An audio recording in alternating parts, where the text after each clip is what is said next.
Friends, నాకైతే వరలు బట్టి జ్వరము. ఈ 9 నుంచి అయితే ఫుల్ జ్వరం, బాడీ పెయిన్స్ ఉన్నాయి. ఇదంతా మంట, కాలి చేతి లాగేసి, ఇదిగోండి ఈ రెండు ఉన్నాయి కదా, ఈ చేతులు కూడా జిమ్ జిమ్ జిమ్ లాగేస్తూ ఉన్నాయి. అందుకే ఈరోజు డ్యూటీకి వెళ్ళలేదు. మేడం నాకు చెప్పేశాను, మేడం నేను రానని చెప్పేసి, నేను పొద్దునుంచి నేను ఏం తెలియదని చెప్పేసి, ఇదిగో మా రూమ్లోని సోనియా ఇక్కడికి వచ్చింది నా గురించి.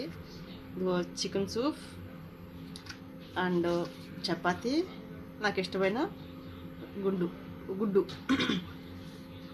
ఇదే కాదండి, నేను ఎప్పుడైనా ఒంట్లో బాగుపోదు సరే, నేను డ్యూటీ నుంచి లేట్కి వచ్చినా సరే తను వండేసి ఇచ్చేస్తుందా, లేకపోతే తను బయట నుంచి ఆర్డర్ చేసి పెట్టేస్తుందా,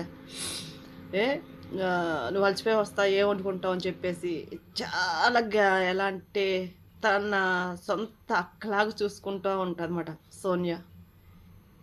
ఈరోజు కూడా నేను వద్దు అని చెప్పాను. లేదు మన దగ్గర జ్వరం కాబట్టి నేను తింటా నువ్వు తిను అని చెప్పేసి బలవంతంగా నాకు ఇచ్చిందండి ఈ ప్లేటు.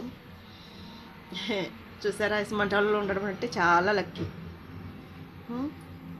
నిజంగా చాలా అంటే చాలా అదృష్టం అనుకోవాలి గల్ఫ్ కంట్రీలలో వంట దొరకడం అంటే.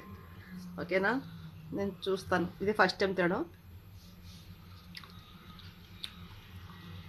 బాగానే ఉంది, కారం కారంగా. జ్వరం కాబట్టి అలా ఉంటుందేమో. అదే బాగోదు ఇంకా.